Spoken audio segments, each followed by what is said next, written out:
Bismillah. Assalamualaikum warahmatullahi wabarakatuh. Alhamdulillahirabbil alamin. Assalawatu wassalamu ala rasulinal karim Muhammadin sallallahu alaihi wasallam wa ala alihi wa ashabihi ajma'in. Amma ba'd. Faqala Allah ta'ala fi kitabihil karim ba'da an a'udzu billahi minasyaitonir rajim. Ya ayyuhalladzina amanu ittaqullaha haqqa tuqatih wa la tamutunna illa wa antum muslimun. Wa qala nabiyyunal karim sallallahu alaihi wasallam idza razaqallahu imra'atan salihatan faqad a'anahu fi syatri dinihi falyattaqillaha fi syatril baqi au kama qala Rasulullah sallallahu alaihi wasallam, yang artinya jika seorang suami dikaruniai istri yang solihah, sungguh dia sudah dibantu oleh Allah untuk separuh dari urusan agamanya.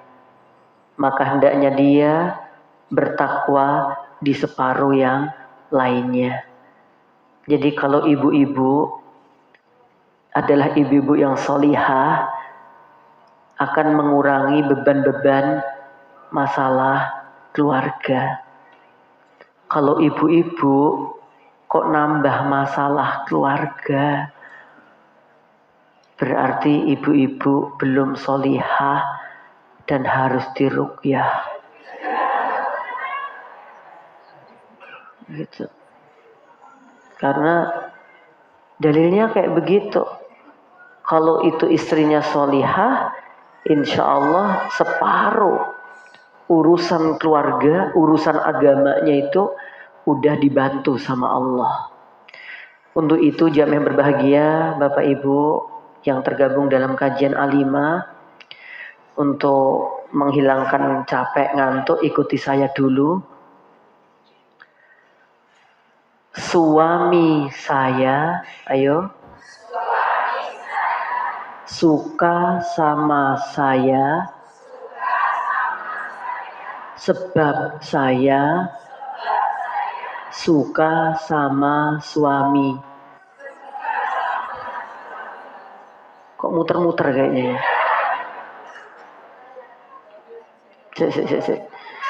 Suami saya suka sama saya sebab saya suka sama suami.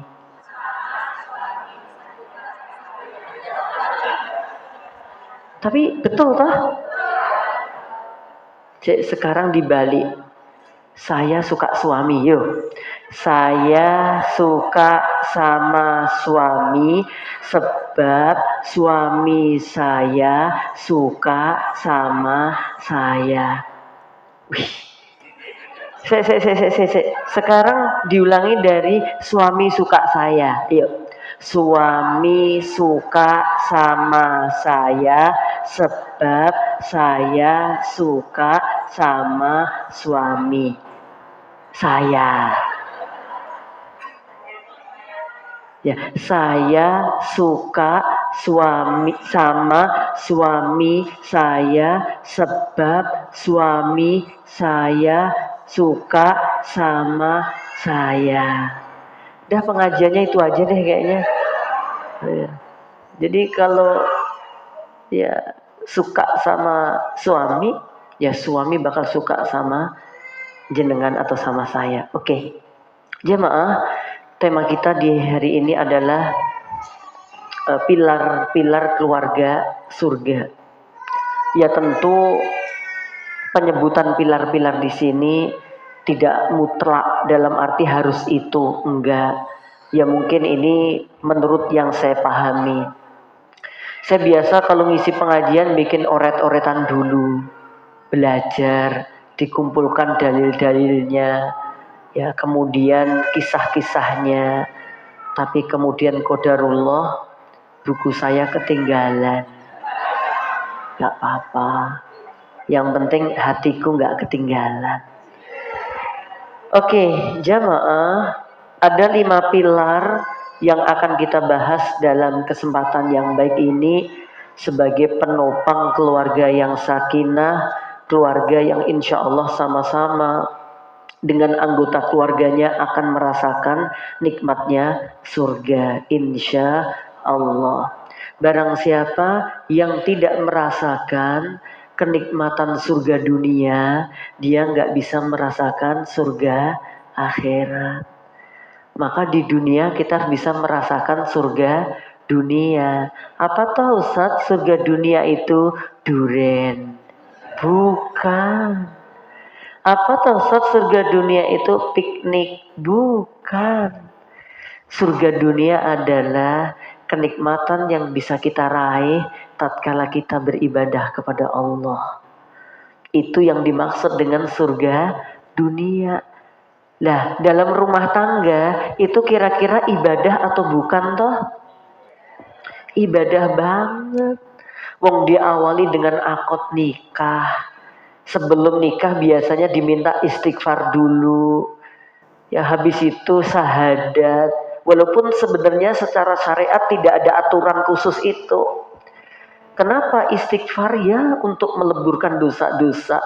Kenapa dia harus mengulangi syahadatnya? Untuk meyakinkan bahwa ini suami istri adalah muslim dan muslimah.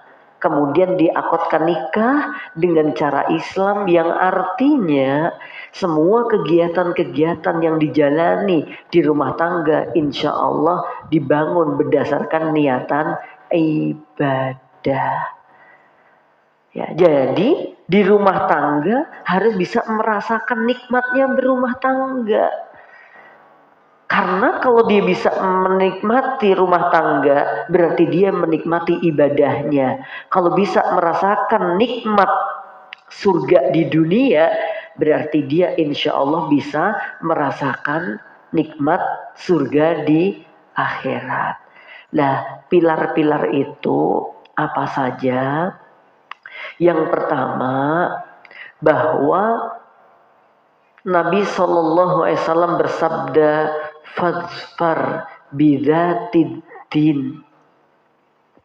Kalau kamu nikah, maka jatuhkan pilihanmu itu berdasarkan agama. Berarti pilar keluarga surga adalah agama yang baik. Bapak-bapak dulu ketika menikah milih istri itu berdasarkan apanya, Pak?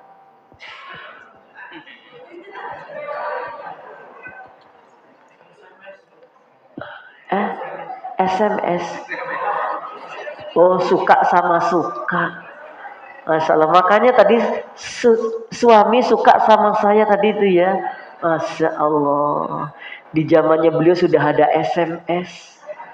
Suka sama suka. Masya Allah. Suka saya. Oke, jamaah, kalau kita lihat di dalam hadis dikatakan riwayat Imam Muslim, tungkahul mar'atu li arba'in. Seorang wanita itu biasanya dinikahi karena 4 perkara. Ada yang menikahinya 5 liha. Gara-gara apa? Hartanya. Ketoke wonge sugih, bapak ibu wis lara.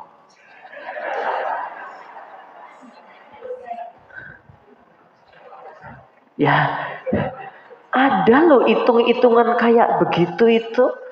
Gak cantik gak apa-apa, gak setia gak apa-apa. Sing penting duweke.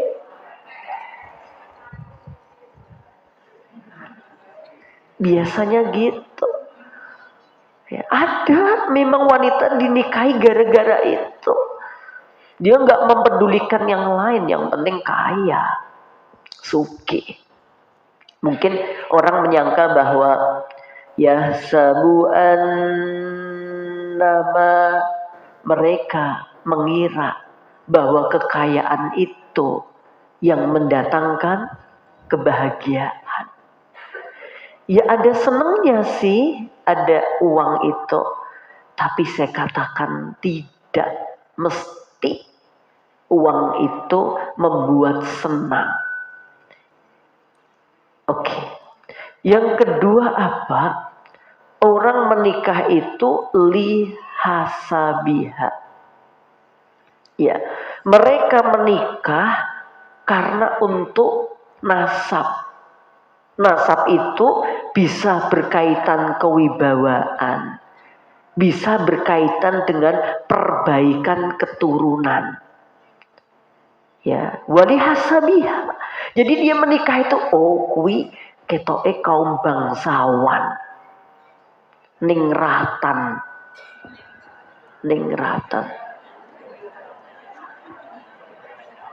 Bukan ning dalan ya. Wes. Kan ada apa itu? Ada Brahma ya. Ada Sudra. Sudra sing paling bawah biasanya itu. Ya. Ada kayak gitu-gitu jamaah.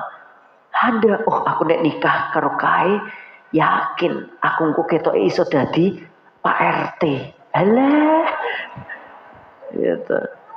Ya. Bisa jadi lurah, bisa jadi presiden. Dia nyari kedudukan atau memperbaiki keturunan. Jadi gini loh. Kayak saya pernah cerita di mana ya? Saya lupa jamaah. Kayaknya di Masjid Siti Aisyah deh.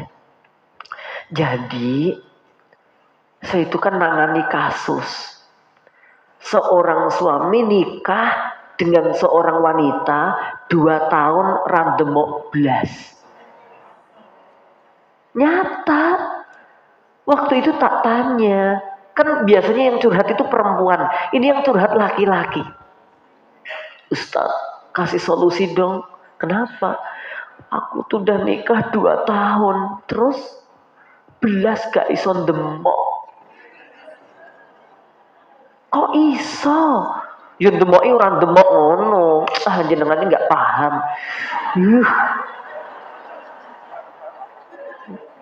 Demok, ya.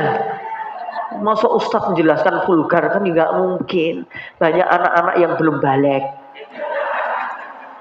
Itu ya. Jadi itu ternyata setelah saya tanya, lah kenapa toh Pak? Gini loh Ustadz, kan saya jenengan tahu kan, saya cilik ndek ireng. Terus, lah saya itu pengen menikah yang nanti istri saya itu tak cari yang tinggi, gede, dhuwur, putih, semampai. Tapi setiap ada wanita yang aku temui yang secara tadi itu nggak ada yang mau.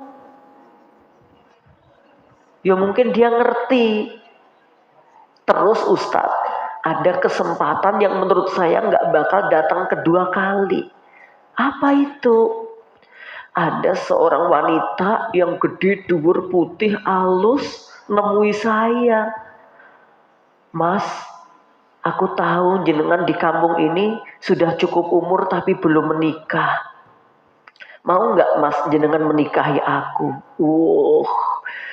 Kayak menang arisan itu loh suasananya. Ya, bahagia. Ya udah kena gimana? Tapi Mas, saya itu wanita terdolimi. Ya Allah, kamu siapa yang mendolimi? Eman-eman gitu kan ya. Pacarku telah melakukan aku ini dan itu, dan akhirnya aku begini dan ditinggal lari. Mau nggak Mas engkau bertanggung jawab? Loh, kok iso aku? Mas menikah dengan aku. Wah, dipikir. Ditolak eman-eman. Tapi terus dia berpikir, oke deh, satu niat nolong, yang kedua, ini sesuai harapan. Gede, dhuwur, putih. Akhirnya dia iakan, nikah, gak lama istrinya wis lahiran, urung demok loh padahal. Ya, jadi urung demok, ajaib kan itu berarti istrinya wis lahir. Nah habis itu setelah seterusnya, oke, itu masa lalu dilupakan. Si suami tadi ingin melakukan sebagaimana itu. Ternyata suami istrinya jadi gubalak. Yang setelah lahir itu gubalak. Ngapa nyedak-nyedak? Ora kok. Pinggir. Nelongso banget ini suaminya ini. Ya Allah, apa? Kan bojone dhuwur. Ini kan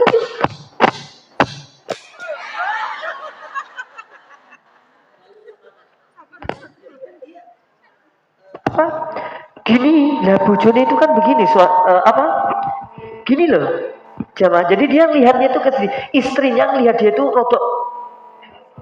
Akhirnya suaminya gak bisa apa-apa. Digotai terus. Sakit tenan. Pak, nek jenengan suami piye, Pak?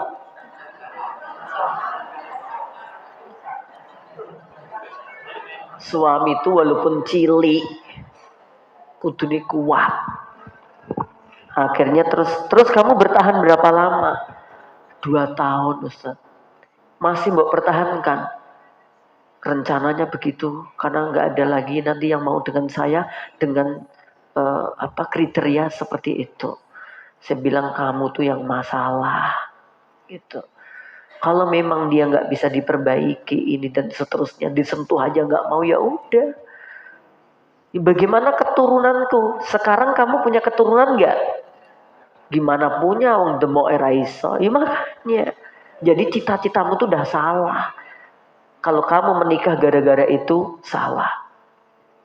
Kemudian yang ketiga, wanita dinikahi karena apanya? Wajamaliha, karena kecantikannya. Ya tadi juga bisa masuk ke hal-hal tadi itu. Saya mengatakan semua wanita adalah cantik. Percaya nggak, Bu?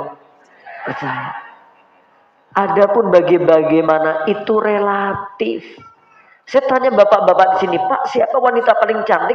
Pasti jamnya 2. 1 ibuku, 2 istriku. Kalau rotok berkembang dikit ya anak wedokku. Gitu kan, Pak? Ayo wani orang ngomong. Iya, jadi cantik itu relatif, teman-teman. Mohon maaf, saya ketemu teman-teman banyak dari belahan negara. Ada dari Aljazair, ada dari Libya, ada dari Arab dan macam-macam. Beda sudut pandangnya mereka. Oh, nek wong Indonesia pengen gitu. Kalau mereka pengen gitu. Daerah gitu. Itu nggak masalah. Makanya saya bilang kadang-kadang kan ibu-ibu itu kan terlalu baper banget. Bagaimana nanti nek badan saya ini, nek ini. Allah. Gak perlu. Aisyah radhiyallahu taala anha itu pernah langsing dan pernah iya. Dan boleh saja gak masalah. Yang penting beliau menjadi pendamping Nabi sallallahu alaihi wasallam dengan pendamping yang setia. Mikir ke awak ra ngaji. Mikir ke awak setiap ngoco membenci dirinya. Kok aku jadi begini? Lah lebay. Tuh, ya. Saya rasa bapak-bapak juga udah nggak mikir-mikir kayak gitu. Semuanya dinikmati, semuanya disyukuri, semuanya bisa difahami. Oke, yang keempat, wanita itu dinikahi karena agamanya. Lidiniha. Kemudian Nabi SAW mengatakan fadfar bidatid din taribat yadak. Pilihlah olehmu wanita berdasarkan agamanya. Sungguh itu yang akan membuat tanganmu berdebu. Maksudnya kamu akan beruntung. Udah, penentunya adalah agama. Jamaah yang berbahagia yang insya Allah dimuliakan oleh Allah Ta'ala. Jadi yang pertama, Pilar keluarga surga apa jamaah? Agama yang baik. Ya, jadi agama ini penting banget. Oke, setelah menikah didasarkan karena agama, pilar yang kedua apa? Allah Subhanahu wa taala dalam surah An-Nisa pada ayat yang ke-19 beliau berkalam wa ashiruhunna bil ma'ruf, dan pergaulilah mereka dengan cara yang baik. Imam Ibnu Katsir rahimallahu taala menjelaskan yang dimaksud pergaulilah pasanganmu dengan pergaulan yang baik itu apa sih? Satu, perkataan yang baik. Dua, perbuatan yang baik. Yang satu terkait dengan perkataan, yang kedua tentang sikap. Ya, jadi berkata lembut, berkata baik, itu enak jamaah. Apakah itu suami ke istri, apakah itu istri ke suami. Kalau bisa dengan suara pelan, kenapa harus berteriak? Tuh jamaah, kadang-kadang kan wong omah ya ora pate ombo lho. Ngono kon gaweke wedange dadak bengok. Ya, wedang gitu. Ya padahal sampai ngomai enek dikira pesen wedang ning samping. Tok tok tok, assalamualaikum. Ada apa? Niki bapak mau pesen wedang toh? Kalau memang bisa suara lembut, kenapa harus kasar? Pak, di antara karakter wanita yang sangat melekat, itu wanita itu senang dipuji. Kalau nggak pakai bahasa yang terlalu tinggi dipuji, diapresiasi. Kalau nggak mau pakai bahasa apresiasi, dihargai. Ya nggak Bu? Ya Allah. Ya. Jadi itu sudah membuat dirinya seneng. Contoh, utek wae wit jam 3 ki wis maca cara memasak jangan bayem misalkan. Itu udah browsing di internet. Iya toh. Cara masak bayem. Oh, ambil setekem bayem. Setekem itu apa? Iya, setekam ya. Ambil setekam bayem, terus iriskan bawang merah, tomat, apa lagi? Hah? Kunci, tambahkan tetelan-tetelan. Gitu.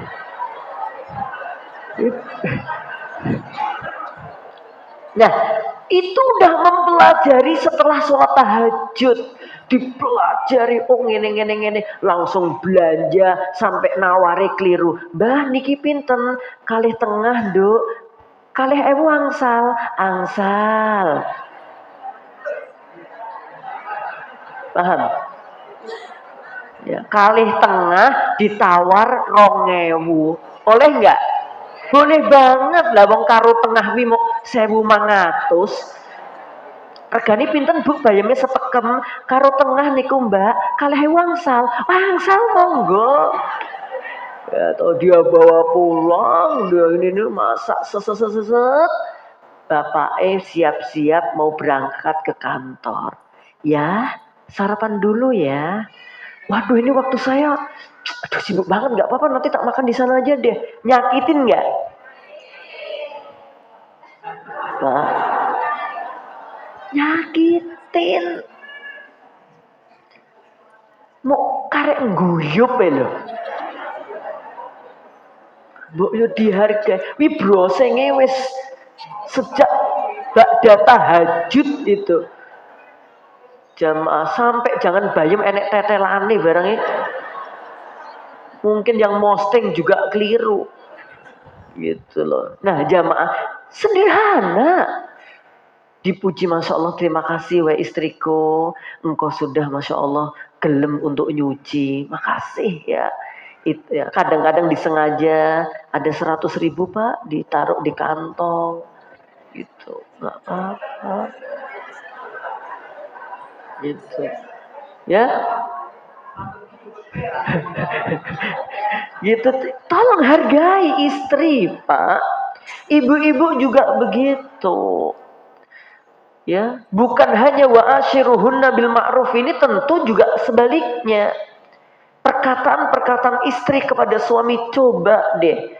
Perkataan-perkataan yang mengandung unsur kebaikan, pujian, penghargaan, penghormatan. Itu dibiasakan. Maaf, terima kasih, jazakumullah khairon, afwan. Itu tuh dibiasakan gitu loh. Minta tolong. Gitu loh. Beda dengan kalimat-kalimat walaupun jenengan suami gitu. Dek, copot kayak kaos kakiku, Dek. Beda. Gitu. Itu nek istri rodok galak loh. Emang kowe setruk toh?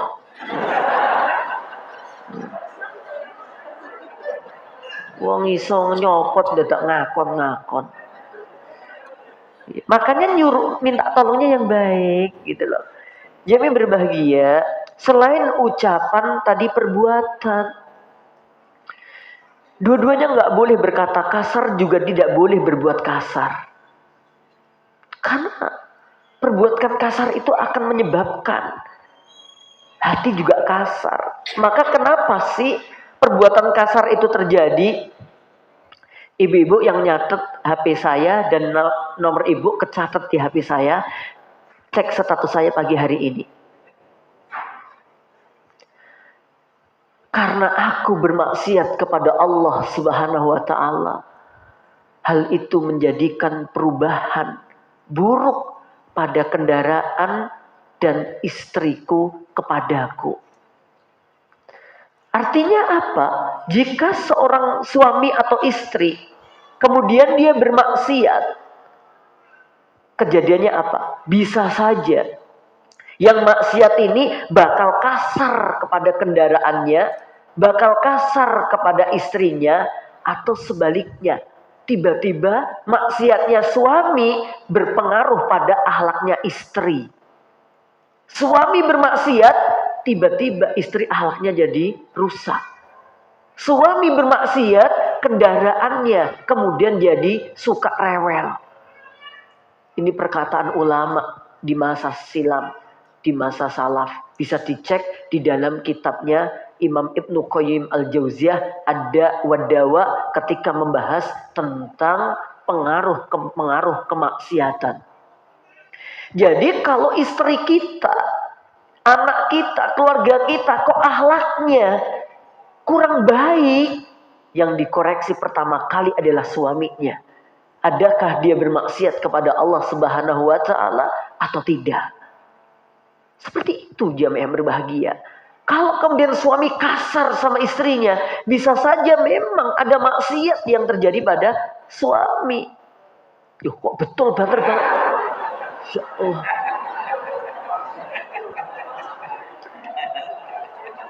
Jenengan saya sarankan walaupun dia cocok main meneng gitu loh. Wah, ratahan aku tat. Emang selama ini kayak gitu kok. Wis tak empet kok yuk. Bisa tol gitu. Jenengan tuh. Ya. Ini juga evaluasi gitu loh bagi saya sebagai seorang suami, jemaah. Ya, atau sebaliknya gitu. Kalau ada perlakuan kasar dalam rumah tangga itu, kita jangan langsung marah kepada dia yang berlaku itu. Kita koreksi diri kita. Oh iya, jangan-jangan ada maksiat yang aku lakukan ini. Aku harus berhenti. Kalau aku nggak berhenti, keluargaku bakal lebih kasar lagi kepadaku. Jamaah. Kenapa? Iya, karena maksiat itu menjadi penyakit, kegelapan di dalam diri, kegelapan di dalam hati. Semakin jenengan dekat dengan kebaikan, sikap jenengan kepada keluarga bakal semakin baik. Maka Nabi Shallallahu Alaihi Wasallam pernah bersabda, yang terjemahannya mungkin agak saya kondisikan dengan keadaan aneh, seorang suami tega kepada istri, mukuli di siang hari dan di malam hari dia ngumpuli. Paham nggak kalimat ini?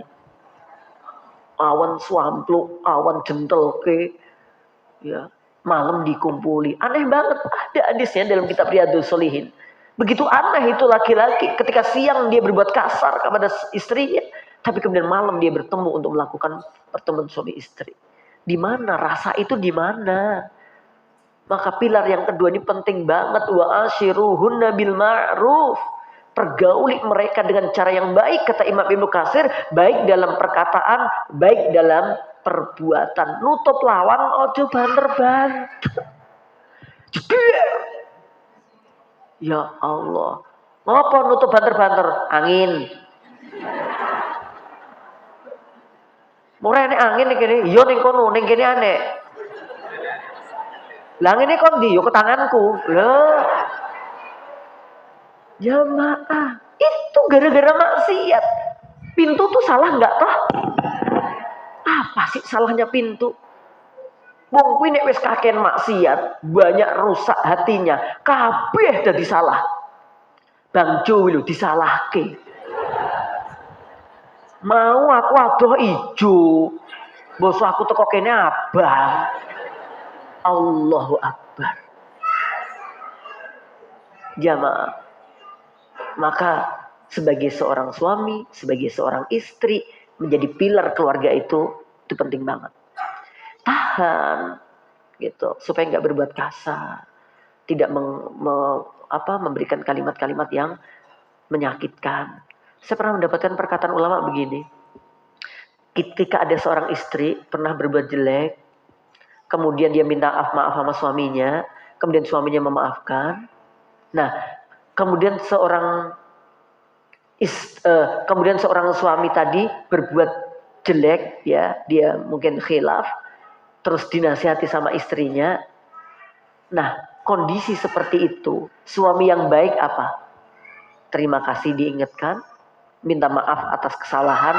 Yang ketiga, tidak mengungkit kesalahan istri di waktu yang lalu. Wah, itu nggak gampang. Kadang-kadang dia membandingkan, aku ngene tok mbok salahke, kowe lho. Paham kan? Begitu juga ketika seorang suami pernah berbuat salah, kemudian dia minta maaf kepada istrinya, saya nggak akan berbuat jelek lagi, tolong maafkan aku. Dimaafkan, ya. Kemudian seorang istri dia khilaf, melakukan keburukan, ya, dan seperti itu ketika dinasihati udah nggak perlu juga mengungkit-ungkit kesalahan suami. Itu hal yang nggak perlu. Itu hanya untuk menimbulkan marah. Karakter kita itu kan gampang kepancing untuk mengingat masa lalu sebagai senjata untuk menjatuhkan lawan kita dalam berdebat ataupun yang lain. Maka kata ulama, kalau seorang suami istri sedang marah, tolong perjanjian. Dik, engko nek kowe nesu, aku tak meneng ya. Ya, sebaliknya, Mas, kamu nanti nek marah, aku meneng. Itu. Jangan saling menjawab. Kamu sebagai seorang perempuan, ya, aku emang perempuan, emang kenapa? Harusnya kamu itu di rumah sebelum aku datang. Sebenarnya juga udah kurencanakan, Mas. Tapi banku pulang pengajian kempes. Ayo, apalagi? Lah kok tambah nantang? Jadi kalau istri marah, suami menang, Mbak. Menang, Mbak. Wis, mendel mawon.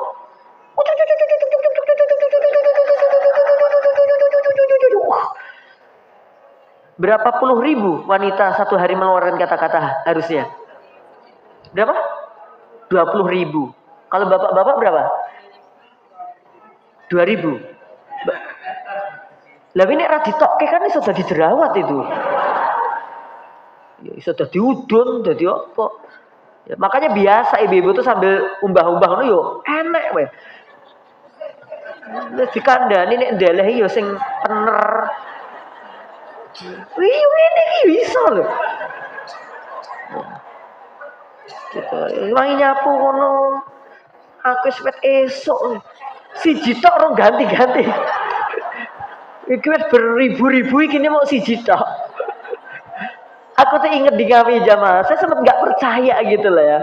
Kan saya pernah ada orang mantu, itu kan rumah saya kan deket kali ya. Jadi kalau nyuci apa-apa itu di kali. Nah waktu itu kan ada yang digawe nyuci pitik.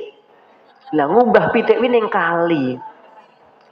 Itu sebelum nyuci ini di briefing sih. Ayo genduk-genduk sing nom-nom ngubah pitik ning kali. Siji, ojo karo ngomong. Lah kenapa? Tukul meneh. Ya, jadi ojo karo ngomong. Pingko wulune tukul meneh.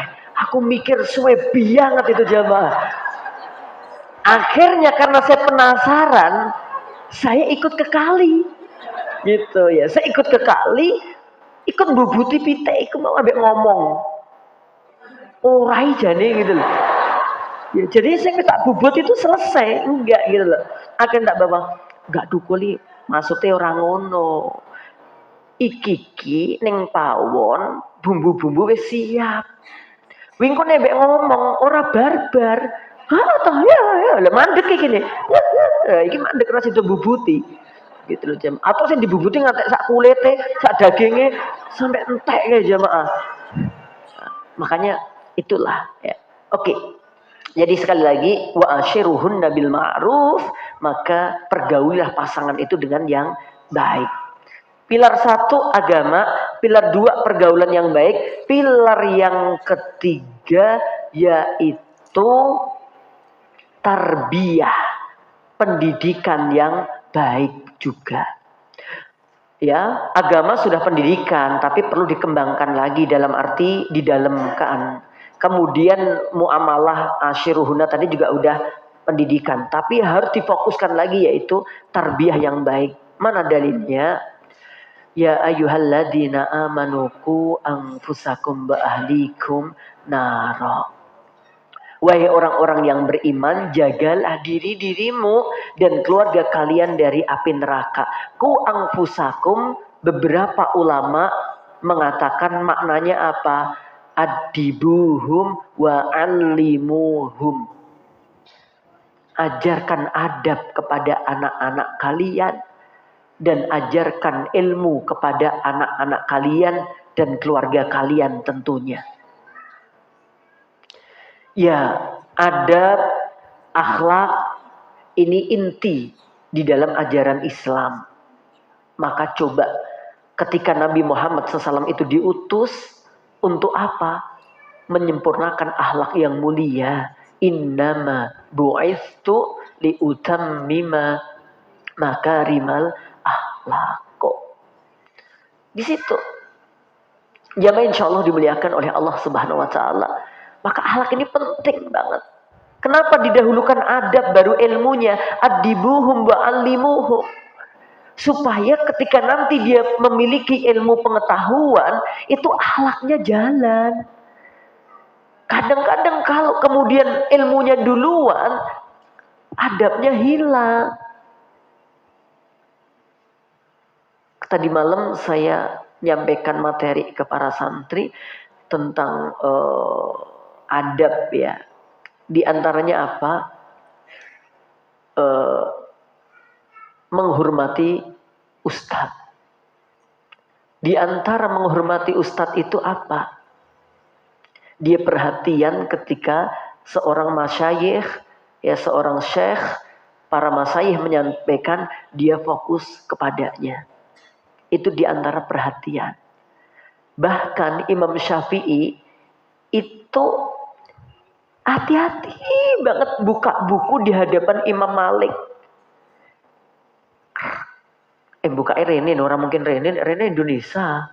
Rene, itu ya. Itu alon-alon banget. Kenapa? Khawatir kalau buku yang buka nanti bisa mengganggu konsentrasinya Imam Malik. Masya Allah. Kemudian ulama di bawahnya mengatakan lagi, aku hati-hati banget ketika minum, khawatir guruku melihatku. Iki apa meneh anggap lah, wah, iki anggap apa singo luwe. Gitu loh jam yang berbahagia. Ya, dijaga. Bahkan kalau ulama salaf, kalau kita enggak, saya enggak gitu ya. Kalau kamu ingin curhat, kalau kamu ingin mengadu kepada syekhmu, bersodakohlah. Ya, bersodakohlah. Bisa bukan sodakoh untuk syekhnya. Kalau untuk Nabi, iya. Ya. Bukan untuk Nabi, maksudnya juga sodakohnya. Intinya mau melakukan kebaikan itu diawali dengan sodakoh. Masya Allah. Supaya apa? Nanti gampang mendapatkan ilmu, gampang mendapatkan nasihat. Yang berikutnya, kalau mau curhat, itu curhatmu mau minta nasihat atau kamu mau nyeramai ustadz? Paham maksud saya? Kalau memang mau curhat ke ustadz, widah dipilih-pilih seret. Kira-kira pentingnya apa? Jawabannya kira-kira apa dari ustadz mono? Orang cerita terus. Lagi ustadznya kapan? Gini loh Tat, menurut saya, bentar Tat. Jadi istri saya tuh begini. Menurut saya, kata, bentar toh Ustaz, ini tak jelaskan dulu. Lah habis itu begini lah. Saya pas pulang Ustaz, bentar dulu Ustaz, nanti dulu. Iki jane sing arep nasihati sopo? Ngantek 2 jam, Ustaznya urung ngomong blas. Setiap arep ngasih nasihat, menurut saya, bentar Ustaz, tak rampungkan ceritaku. Itu perlu didoakan. Oh, doa udah Ustaz. Itu udah semuanya. Yang mau Ustaz sampaikan itu semua udah aku lakukan. Ibu silahkan keluar, tutup pintu dari luar Ibu. Lah curhat kok tambah. Paham maksud saya? Ya secukupnya, tek gini, mohon masukannya Ustaz gini. Rungokno sik. Lagi itu udah 2 hari yang lalu tambah itu kulakukan. Ya Allah ya Robbi, jam yang berbahagia. Ya, jadi itu adab itu sangat penting sekali. Gak boleh manggil syekhnya, memanggil gurunya ketika gurunya gak ada dengan langsung namanya. Gak boleh. Harus ada tambahan depannya. Oh, dengan syekh itu, dengan ustadz itu, gitu. Ketika manggil juga begitu. Ya muallim, ya syekhna, ya mudarris. Gitu manggilnya. Masya Allah.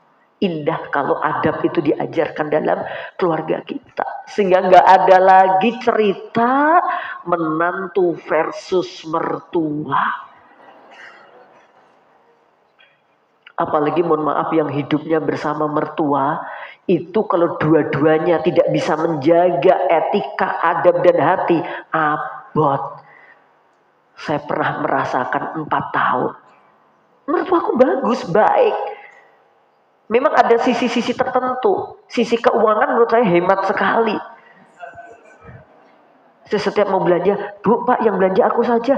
Gak usah, ini cukup. Yes. Gitu. Aduh, ini berhasil entek. Aku tak tahu sih. Oh, cukup aku aja, Bu. Udah, nanti sekalian saya pulang ngajar tak bawa. Yes. Yang kayak gitu tuh aman memang.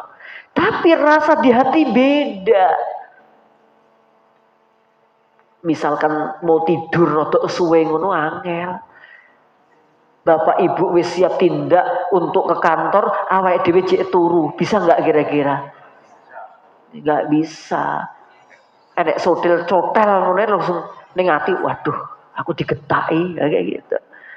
Yang paling enggak enak lagi pas arep imbuh pas luwe, ra enak banget. Jenengan di mertua, maem, enak lapar, arep imbuh piye? Iso enggak kira-kira? Iso ora disin.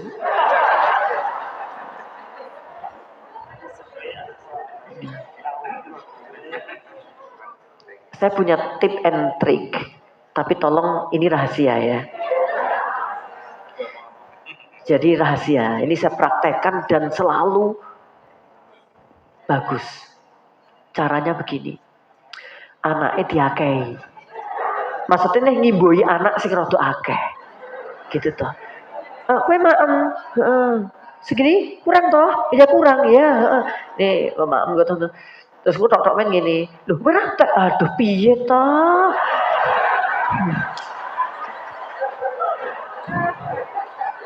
Gitu caranya.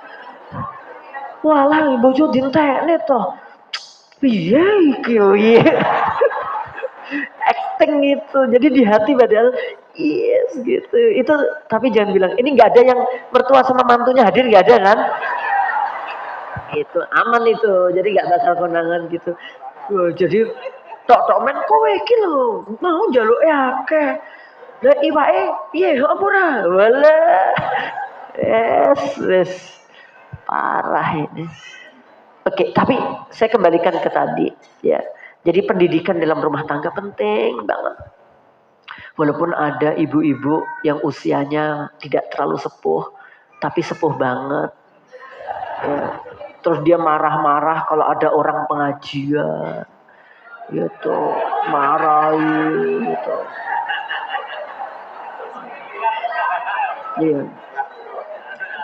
Iya. Ya Allah, saya menyadarkan ibu-ibu pengajiannya beratnya angel kok. Mbok wis pengajian arep ya Allah. Gitu loh jamaah. Ini bagian dari tolabul ilmi. Dan saya punya pandangan positif.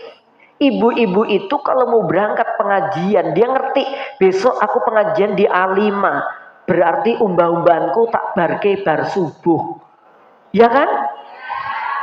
Anak-anakku malam iki wis tak siapke sekolahe klambine. Kenapa? Karena sesuk aku ngaji. Itu loh jamaah, kok dikira kowe kok anake piye? Nah ini ibu ngaji ini justru belajar ilmu supaya sadar mendidik anak. Bahkan sebagian ini lagi nganter anak TK ya Bunaya 2. Ya toh. Nek dulu mungkin di tempat-tempat lain itu nganter anak kan sekalian nunggu ning isor talok, ning isor waru karo metani tonggone. Itu tobat. Pertobatan itu dimulai dari sortalok. Akhirnya dia membuat komunitas, nek daripada ngene iki mbok awake dhewe ngundang ustaz wae. Apa ya ngono ya? Oh, ayo ngaji. Lah, kemudian sampai anaknya lulus TK, pengajiannya kita nggak mau pisah, kita jaga ya ukhuwah ini. Ayo kita bikin komunitas pengajian. Ya, yang alumni TK ibunya diundang terus jadi besar. Kayak gitu loh jamaah. Apa ada ibu-ibu yang pengajian menelantarkan anaknya? Enggak, iki anaknya sekolah. Dan kalau ada urusan rumah tangga diselesaikan lebih dulu. Pulang pengajian lebih sopan kepada suaminya. Apa ada ibu-ibu pulang pengajian suaminya? Enggak ada, dia pasti santun. Ya, kalau ada snack, Mas, ini ada snack dari pengajian gitu. Yang kirmah itu loh. Oke, jamnya berbahagia. Ya, pengen lama sekali sebenarnya saya, cuman saya harus ada ketemu dengan salah satu orang penting di Karanganyar ya, sehingga saya nggak bisa lama. Tapi tadi baru berapa 3 ya? Yang keempat, apa yang bisa dijadikan pilar keluarga surga di dunia ini? Kecukupan harta dan keberkahannya. Tidak sedikit perceraian gara-gara ekonomi. Tidak sedikit dia nggak bisa ngaji gara-gara nggak ada bensin. Tidak sedikit yang anaknya tidak bisa masuk sekolah yang diharapkan karena dia nggak ada biaya. Ya walaupun alimah memudahkan, wes yang penting ngaji. Kami di Menara Quran ya juga sama kayak saya belajar dari Ustadz Abdul Hamid juga. Di sana gratis juga yang TPA ibu-ibu itu gratis belajar. Ya, di Alima juga begitu gedungnya dimanfaatkan. Kami tuh udah seneng ketika ada orang mau belajar Quran tuh udah seneng banget. Ya Allah, gitu loh, jamaah. Ya, kemarin kita dapat lagi masjid dan tanah seterusnya di kami kasih namanya Masjid Plesungan. Di mana tempatnya Ustaz? Plesungan. Nama masjidnya Ustaz? Plesungan. Daerah Plesungan. Gitu. Di situ Pak, daerah mana? Oh iya.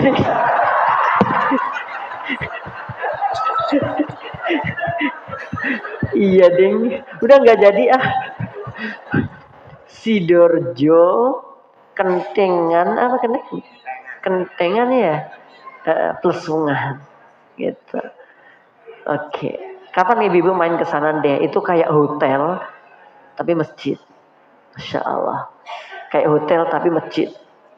Cakep banget. Oke, terakhir, belum terakhir. Ekonomi ditopang. Berarti apa? Bapak-bapak khususnya harus semangat untuk mencari nafkah.